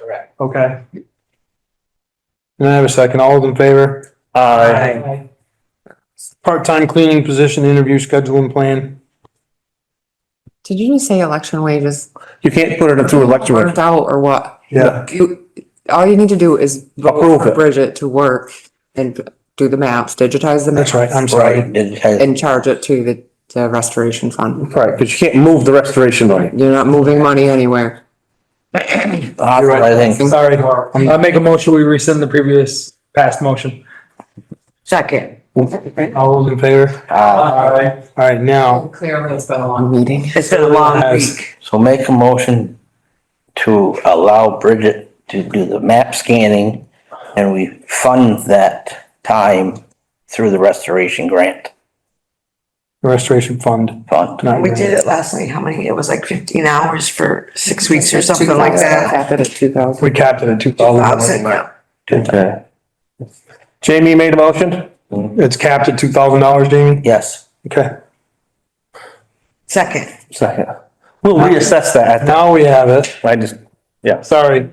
that's fine, don't. All those in favor? Aye. Sorry, Tara. It's okay. I'm right there with you. Part-time cleaning position interview schedule and plan. We had 11 applicants for this cleaning position. I've never had that many applicants for anything we've ever posted. I was able to narrow it down to 3 or 4 that have past cleaning experience and I think would be a good match, but I don't do anything without permission these days, so Do you wanna do the interviews or do you want me to? I would prefer Tara do it. She's the one that's in here seeing what's going on every day. Yep. And then I'll just bring my recommendation to the board Mhm. at this meeting. Look at me going Might be now. after the new year. Look at me. It will most likely be after the new year. Look at me going now, Next week is. huh? All right, cell tower on Crow Hill. So, there's been an application put in, by a property owner on Crow Hill Road to the Public Utilities Commission, State of Vermont Public Utilities Commission for a cell tower. We, as the town, can request the Public Utilities Commission to have a hearing on that to give residents and landowners a chance to weigh in. My recommendation is that we reach out to the Public Utilities Commission and ask for that hearing. That's my recommendation. Can I just ask a question? Why can't the homeowners request that themselves if it affects them? Oh, they reached out. Because it has to go through the municipality. They have to look in the municipality. Okay. And I'll entertain a motion for that. So To have moved. Hannah reach out to the PUC and request that hearing. We have 60 days, but we're well within that time frame. We're only, I think like 10 days, Hannah, give or take, since the application went in. We're well within our time frame. So moved. Second. I have a motion, I have a second. All those in favor? Okay. ARPA discussion updates and possible allocations. Let me find that in here. So that's just a continued conversation from the last time. You asked me to look into insurance, where it would be stored, who's responsible for maintenance. And that just kind of created more questions, I guess. So kind of looking for the board's opinion on what they think about. Let me find that, Tara, sorry. It's not in my, it didn't download on the computer, but that's okay, I can. What do you want, the suggested uses or the breakdown? Yeah, those suggested. ARPA spreadsheet, right? It's tiny. Sorry, no, it's all right, I can read that, I couldn't get it to download, it didn't download on this laptop, so that's all right, so let me stop right now with it. I'll bring out the phone. Okay. So we have $50,000 for a side-by-side parking lot paving is 15,000, staircases are 20,000, we could put these into the capital fund instead to cover these costs. Compactor for the transfer station, is 20,000. The highway department equipment fund is 20,000, cemetery fund is 4823, with an additional 2,500 when it comes back from the Vorex should go there also, for a total of 129,823.48 left. I'd like to move forward with some of this tonight. The compactor for the transfer station, at 20,000 will, bring that total cost for those two compactors down to about $10,000. And he has. And he has that money in his equipment fund as it is, so that's kind of a wash. All right, so, let's do these one at a time. I'll entertain a motion to allocate $20,000 of ARPA money to the compactor for the transfer station. So moved. Can we ask a question on that? About- That discussion or no? On the, Contact. normally I don't, Jason, but yeah, no, I just don't want to, yeah. Yeah, sorry. I don't want to get into highway equipment fund for 20,000. So moved. Second. Did we say all in favor on the first one? Oh, we didn't vote the first one. Oh, yeah, we didn't vote. I know I don't feel, Oh, sorry. come on. Sorry, Dave. All in favor 20,000 for the compactor? 2 nights in a row. I'm not sick, I have allergies. There's no allergies out there now, unless you're allergic to the weather. Allergic to the weather. Aye. All in favor on the compactor? Aye. Aye. Highway equipment fund. 20,000. So move. Second. All in favor? Aye. Aye. The staircases, the staircases are for, coming down from the church, Right. down the Yeah. bank that we had talked about initially. So we'll have extra parking up on top. Correct. Well, they park up there as it is, it'll be safe, it'll be a safe Down here. transition coming down the bank Mm-hmm. for $20,000. Right. So moved. Second. All those in favor? Aye. Parking lot paving is 15,000. Is that for out here?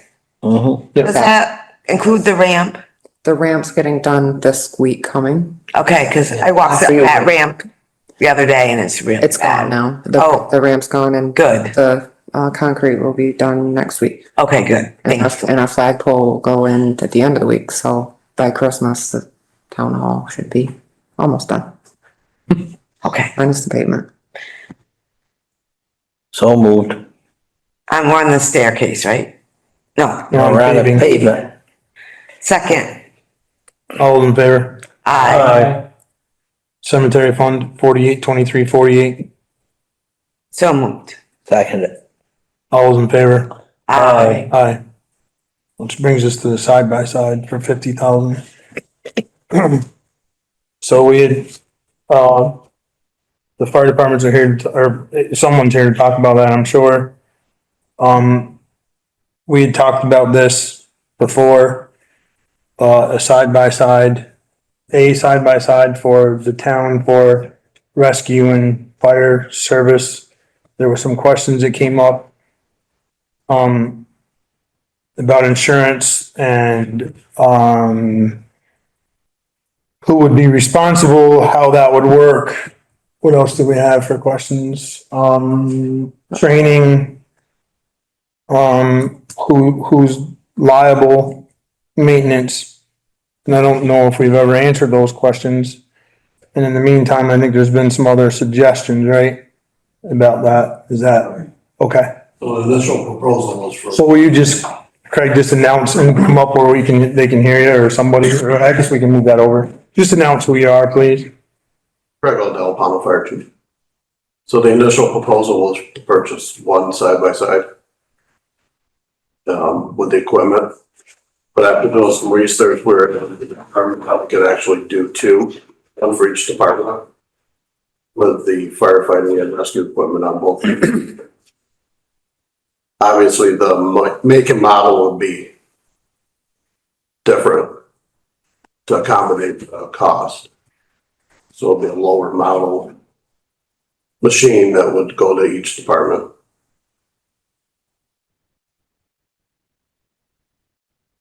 As far as the insurance, maintenance, the only way we can see that it's feasible is that the town would have to make the purchase and gift them to the department. We would insure under our policy, and it would take care of the maintenance fees moving forward.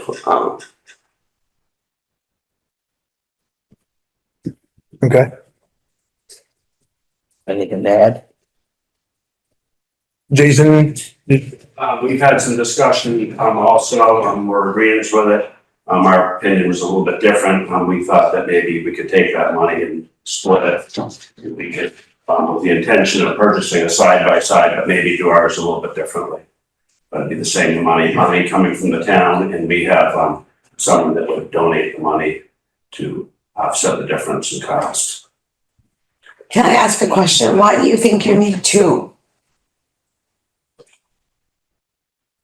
Well, So Why does each? much of the time, if you're going in the woods for a rescue, you're gonna need more than two people. Or if you're going in the woods for a forest fire, you're gonna need more than two people. Most of the side by sides only accommodate two people. So regardless, both departments were responding no matter what. So Right. you would have better access with more people. We would all go to the same calls. We'll have this equipment, whether we're going up for an injured hiker or we're going up to a forest fire, we would both be accommodating that situation. Can I give you a little history on the way we've ran it in the past? We all, for years, have used our own vehicles for this. You know, back when we were using, you know, a couple $1,000 four-wheelers, it was one thing, but we're all running, our machines now are anywhere from $18,000 to $25,000. And we're not covered under any insurance for the fire department or anything else. So if we go to one of these calls and something happens to our vehicle, that's on us. The insurance doesn't cover any of that. So, I mean, that was where we started to look into, maybe it's time that the fire department owns a couple to help out. I got a question, and it's kind of like maybe minutia. But you talked about having the town have the insurance. No. That was the question. No, So we looked into it through our insurance, so it would fall under an umbrella. It would fall under, so would you do the insurance and maintenance for those vehicles? That's what he said. So the town wouldn't have any liability on that once we allocated the money? No, that's why Craig said that we purchase it, we gift it to them, and then they're responsible for everything going forward. Or, you know, Jason's suggestion was we split The money then. Right, so he did look into it a little bit, same with the insurance also, and it's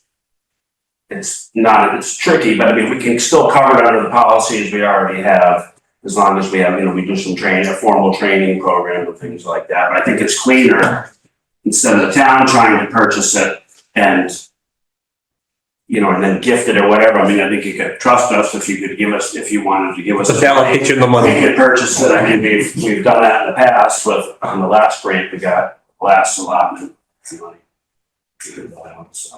How would you equip it? they make it's a self-contained skid unit that goes to the back of it. It's a combination. It'll carry a patient on one side. Correct. The other side, it has a space for brush fire equipment, a small water tank, and a pump. You'll have that in your budget? that's, and it's actually made of Vermont. yeah, those units, The local company right here in Vermont that builds it. Okay. originally we had looked and we priced it out through the original one that we came to the select board with.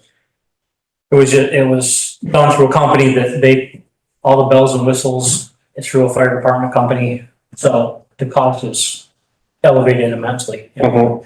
You know, I figured if we were to buy machines, build it ourselves, we can get a lot bigger bang for the buck. The town gets a lot more out of it. Yep. we would also have to purchase our own trailer also. I was just gonna ask that question, because you can't drive it just anywhere, obviously, you know that. So, Mike, can I ask a Sure, question? yeah, sure.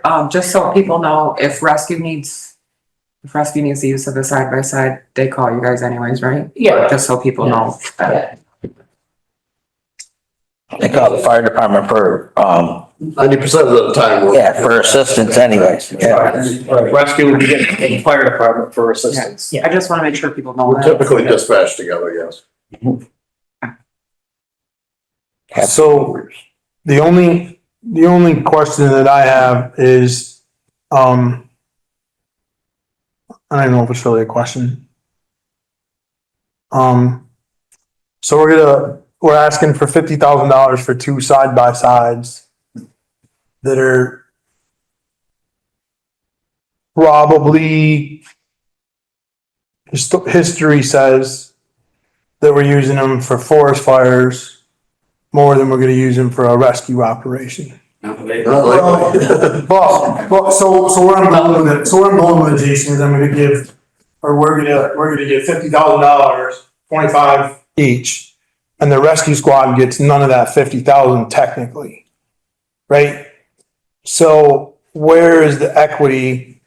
All right, so we have 50 grand to give out, let's say, right? So if we said, we're gonna split it three ways, and Becky said that she had things that she could spend money on too, okay, as everybody does, right? We all do. Right? Well, shake your head no, Craig, but we all have money that we can, we all have places that we can spend money. So we're talking about transporting firefighters into a forest fire, right? And we're transporting 2 people at a time. So now we have 2 machines, now we're transporting 4. We're not transporting 10, we're gonna transport 4, because we have 2 2-seaters. Right. Right? So we've doubled. But where's, you gotta look at it from our standpoint. I'm not trying to limit it. I'm trying to be fair across the board with everybody, right? It's a tough spot to sit here, to be honest. We go from one side by side at 50 grand to two for 50, which is a better deal, but for sure, all right, for sure. But what is the rescue squad really getting out of that they don't kind of already have? The transportation to get. Get their patients off the. I mean, don't forget, we did a week ago, in the middle of the night, we had to take, a paramedic with all her equipment to a remote location and like. Jason, There was, you know. I get it, but the equity part of it is where I have the problem. That's, you know, it's. And don't forget, we just sat here and watched the presentation that the town now has 1,000 acres that people are gonna trade all over and hike all over. Yep, Jamie, that's in the back of my mind as well. I know exactly what you're saying. I know exactly what you're saying. I know what you're saying too, but it's hard to evaluate the fairness when you're talking about. I think instead of looking at it as fairness, why don't you look at it as capability and filling the need? Like, who's gonna be better served giving that money to fill this specific need, the fire departments or the rescue squad? Great point, Brian, and I've thought about that. I just say here, when I say here as a board member and as the board chair, I want to make sure that I get all of my thoughts out there, right, wrong, or indifferent, so that we can have a really good discussion on, as a board, on this particular, that's why I saved it for last, right? I saved this for last because the other ones are kind of straightforward and there wasn't a whole bunch of discussion. Because my thought process is Craig and, Olansky, sorry, long day. Anyway, they're here with specific ideas on what they want to use the money for getting side by sides. Becky just says she's got other things she'd like to do with it. Yeah. Well, I'm sure each department would like to have money and just spend it on something else as well. Yep. I mean, Valley needs a new center station. I'm sure they would just as soon take the 25 and put it toward their building fund. But they're not. They're asking for it specifically for a side by side. We asked Becky. Like a generator, she's been. So Becky does have a specific request, a generator. Yes, but when the side by side was first brought, it was brought by me and Craig because of the addition of the 1,000-acre forest. It was really the whole point of me asking for that ARPA appropriation. But it kind of got a little flipped up. Oh, we've got multiple sites in our town for the woodlands now. Right. Oh, it's not uncommon that we've had multiple situations either. And so, and I know that it's gonna be utilized in support for rescue as well as Correct. the fire department, so I mean, I don't have a problem justifying it that way. Decrease some of these other things, get her 10,000. Well, this is the last of the ARPA funds, correct? What is she 10,000 for the generator? Well, so what my proposal was going to be 20,000 to each fire department and 10,000 to the rescue squad and go from there. And they buy whatever they want. They don't have Do to say whatever they want with the money. They don't have to say what they're buying with it. They don't have to say they're buying side by side. We can award them $20,000 right now each. We've done it before. We've done it before. How close would you guys be to getting your side by sides with only 20,000? If we just gave you the money and you do your own purchase? Well, it's hard to say. I mean, yeah, a basic side by side and the prices we got for two was just under 20,000, but that's not equipping it. That's not equipping any skid unit or anything. The skid unit was $5 grand. $5 grand. So we would have been right around that. Right around here, 25. 25 each. There's a couple more bake sales in them. Well, Cash calendar. Raffles. They're on the sticker programs. We love fundraising. I know, Jamie, I just had to break the ice a little bit there, because I don't want the tension. We don't need the tension between any of us, right? We just don't, I know. You know if there's any state or federal programs you guys could apply for to cover the rest to help equip a side by side? No. Well, I've looked at several different, and I've applied for many grants. We did, so we've done one side. Are we gonna be over in the compactor? well, do we know when Tom has in his equipment fund off the top of your head? I can tell you. Hang on. Yes. You can drop that one a little bit. You can take away from the front staircase if you wanted to. Or the cemetery. We have a cemetery fund already too. We completely do all of them, maybe earlier. Here. I just wanna see what Tom has in his equipment fund. Bear with us. I'm just trying to be. It's a tough spot. You know, I've told you guys 100 times and her too. I'd love to sit here and say, and give you a blank check and say, here, do what you gotta do. Right? I'd love to be able to do that. I just can't. Tom has $60,129 in his equipment fund.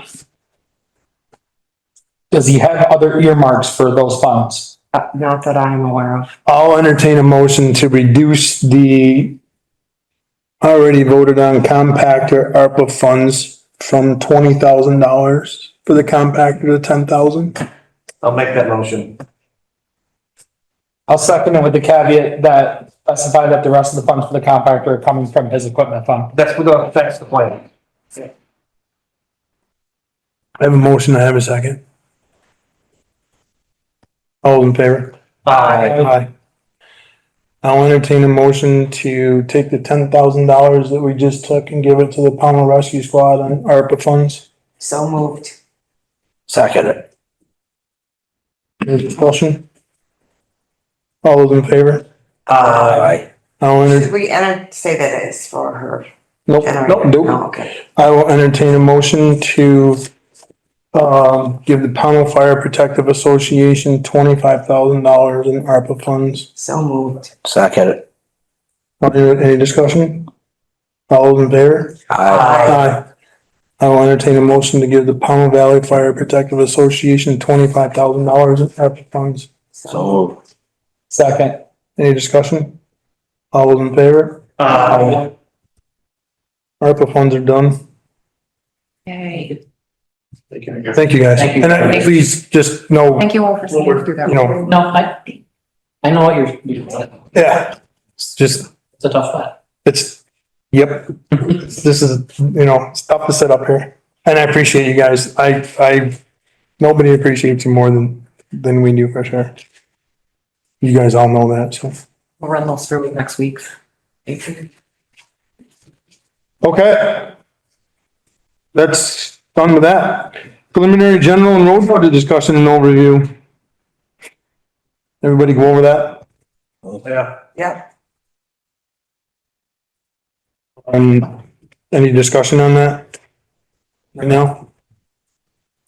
Thank you guys very much. Thank you. So, you all had my notes. I don't have the notes in front of me, but one thing to note in the draft budgets that the rescue and fire have been added. So it's a pretty solid budget that's been presented. There's like one change of like $420 I need to make that I'm aware of right now, but I'd love to hear the feedback on thoughts such as like the sheriff's department, the contracted law enforcement line left the same. Looking for opinion on stuff like that.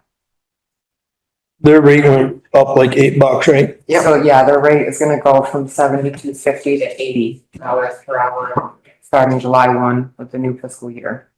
I don't think we can cut their hours. Cut them once. Any further though. I think we have to leave the hours the same, so I think we have to up that. Keep the hourly rate, or to keep the number of hours the same. That's just my opinion. At least keep it the same. Were we putting it on the Yeah, ballot, $25, right, a week?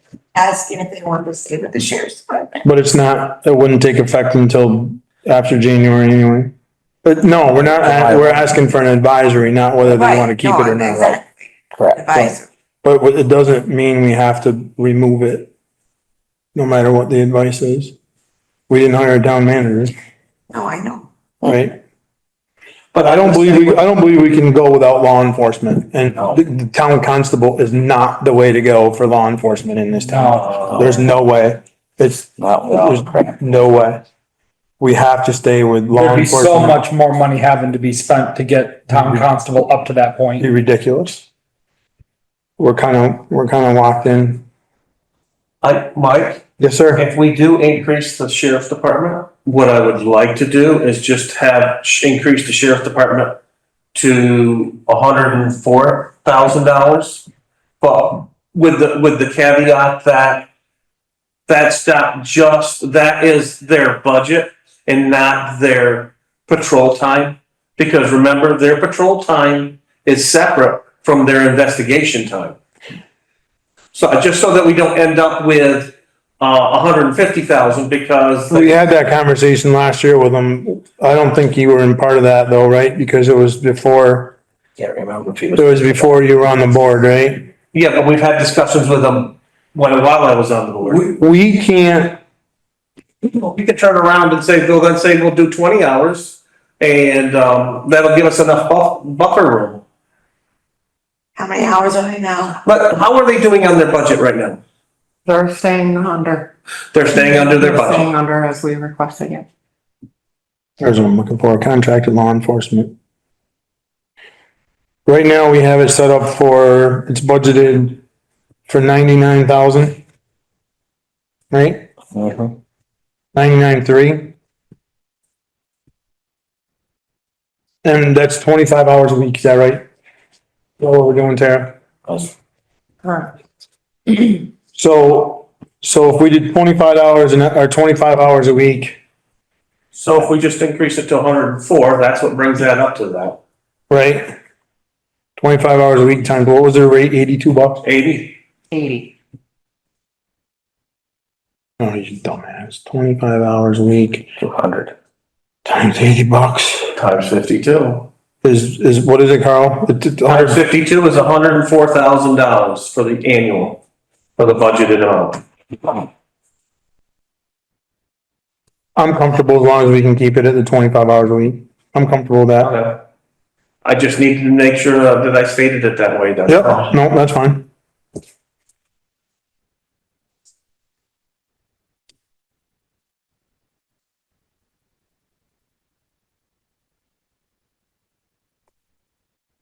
$104, what did you say? 104,000 even. That gives them 25, well, you know what? 80 times. Yeah, but you know what, Carl? Their rate is not $80, isn't it $80.50 or something? No, it went to 80. Right, flat 80? 250 and it went to 80. Oh, okay. All right, I just want to make sure that we weren't short down the road somewhere. Probably short anyway, but you We're gonna know, be short anyways. yeah, okay. I have a question, perhaps I missed it. Is this going toward the new contract? Yes, Closer, okay, I just want to make sure, because towards the next I got a fiscal, little confused with the back and forth. Yep. New budget. the fiscal year that starts July 1st. Okay. If I'm correct me if I'm wrong, the way the sheriff's department normally run it, aren't we on like a weird contract schedule versus what they do for other places? It starts July 1. I'm not sure if that's. Well, you're talking about the timing? Yes, the timing of contract renewal. Just a thought, what if we try to time their contract renewal to where we can actually just put it on a ballot article every year and let the voters decide straight out if they want police coverage or not? I believe we can't do that because our budget year ends June 30th.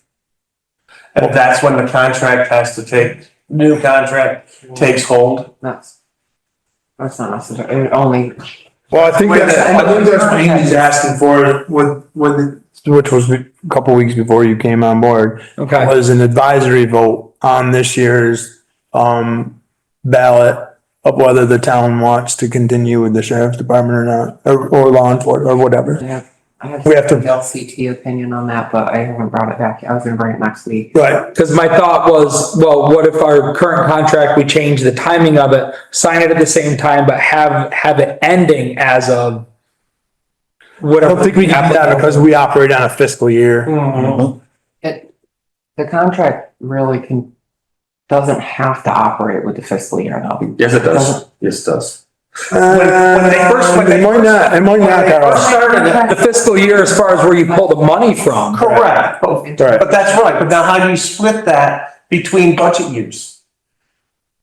We already do half the time when we don't. Okay, well, I guess that's the We have a lot of contracts that start in January. Right. Our salt. medical insurance, a lot of things. Right. This won't be the first thing I've been wrong with today, so. They never, a lot of times they don't. Ask. coincide with the fiscal. Well, my thought process being that you have a lot of people that complain about the level of coverage. And I just thought, well, why don't we give the voters direct say then? And we somehow get it onto the ballot in March. Let the voters decide. Whether you want to have police coverage every year, it's going to cost this amount for. So what you're saying is, and if they vote it down, then we don't have police coverage? Correct. And then it's the voters' decision. So people can't get mad at the select board one way or the other. Well, I think that's what Angie wants with that advisory. Yeah, because a lot of people don't. Well, Angie, what he's saying is not an advisory, it's an actual budget, and put the money up, and this is how much money will be budgeted for the sheriffs. Yay or nay? Is that how Stanford did it? And does anybody know? Because Stanford does not have law enforcement now besides state police. I believe they voted it down, but I don't know if they were doing it as a regular budget thing every year. I don't know if they did it town, or I think the board just did away with it. I think the board just. I think. I Don't, was just wondering. yeah, don't hold me. Anybody else have any questions on the budget? I think the road budget was super solid. I think Joel's budget went up 30 grand. Right, something like that, I think, yeah. $38,000. That's kind of unheard of, right? The general fund, it was pretty, it's a pretty solid budget with adding in the super solid budget by adding in the rescue squad and emergency services. And these are in our packets so that people can look through them. The notes that I took that I sent you all are also online so people can see the justification for things or, you know, the reason things might say zero, such as the NUMRIC contracted services. Right. Those will be included in the reappraisal, so therefore we took them out of the budget. To make it. So, All right, good, nothing major on the budget. get back next week with that change. Hannah to salary. Everybody So read that? I just would like to, I didn't send you anything, I was just kind of spur of the moment to ask that we transition Hannah to salary because everyone in the office already is, except for her, all the full-time employees. And it just, to me, it makes more sense rather than her, she's often trying to squeeze hours in at all hours of the night or on the weekend. And I know she's still gonna get her job done and get the work done, so I think she deserves the trust of having salary. I think she certainly earned it, for sure. I'll entertain a motion to move Hannah to salary position instead of hourly. So moved effective next pay period, Immediately. immediately. I'll second that. Any more discussion? All those in favor? Any public comment, Hannah? Jim has his hand up. Good evening, people. First of all, Could you state your name? Your name? oh, I'm sorry, Jim Cosas, North Mason Hill Road. Long meeting and everything, but bottom line, Brian, at first I thought I'd welcome you to the meeting, but after you just had the comments about the sheriff, I'm at the point that you've joined Angie in trying to get rid of our, protection, whether it's anyone looking for protection of their one area. I don't think that's really involved. I think it's just protection of what we've seen in the last paper articles about drug involvement in Pownal and just having the sheriffs out there being part of the whole situation with the state police. I think it's a necessary expense. The second thing is that you guys need to approach the people and tell them that your town budget is not that large compared to what the school is charging in their taxes. And somehow we need to just get the attitude out there that we're not paying that much for our services for the town. but we're paying a lot, and I'm paying a lot for the school districts, and I don't have a child in there, so, but I've got a road that needs plowing, I need a town that needs protection, and I need, lots of other services. I just think you guys are penny pinching on certain small little things that the town needs. That's not costing taxpayers that much money. It's peanuts. The same thing with Angie talking about trying to get rid of or close up the transfer station because we're losing money on it. We're a town. It takes a town to run a town, and we're all doing the best we can to run this town. And I don't think the amount of money that everyone's paying for the town services is that much. Maybe for the school district, yes. So people need to start complaining to the school district and not to you guys, all right? Second of all, I just want now, since I've talked about the sheriff's department and wanting to keep that on the budget, I want to just know now that we're spending monies for a compactor and taking monies out of the equipment fund for the transfer station, will the request for the ballot article to possibly close up the transfer station, which I think was another ridiculous idea, will be taken off the table. And I thank you very much, and you guys have a good night. Thank you. Hey. Any more public comment, Hannah? Oh, yeah, Tom Zolper has his hand up. Who does? Tom Zolper. This is Tom Zolper, 472 Center Street. First of all, thank you all so much for working late now, almost 2.5 hours. Really appreciate your hard work. My comments should never be taken or should not be taken as criticism. But I did want to express a little frustration. It's difficult to follow some of these ARPA discussions. They go back, from what I can tell, a couple of years. And I've sort of researched the best I can to try to be an informed citizen, but you know, it would have been nice to have some public input in this process. I noticed on the Vermont towns and municipal government, whatever that association is, they encourage people to build consensus, have outreach. Obviously, it's your discretion, but it always helps to have input. I personally, you know, I'm not sort of getting my head around why, if I heard a number of $20,000 for some stairs, some concrete steps, to go sort of from the church down to the main parking lot, and then another substantial outlay for paving the lower parking area. I mean, I trust you guys that these are necessary, but it's difficult to understand exactly why they're necessary, and the amounts of money are sizable. I mean, you know, a compactor, we heard Tom give a presentation giving 3 or 4 quotes for a $20,000-$30,000 piece of equipment, and yet I didn't hear any comparable presentation quotes for side-by-sides, used or new, or quotes for different contractors doing concrete work. I mean, it's just, again, I'm not criticizing, I'm just trying to, it's difficult and frustrating sometimes to follow some of this and understand it. And that's all my comment. Thank you, Tom. And we can certainly take that under advisement. Any more public comment, Hannah? There are no other hands up. I'll entertain a motion to adjourn. So moved. Second. All those in favor? Aye. Thank you, everyone. Have a great night.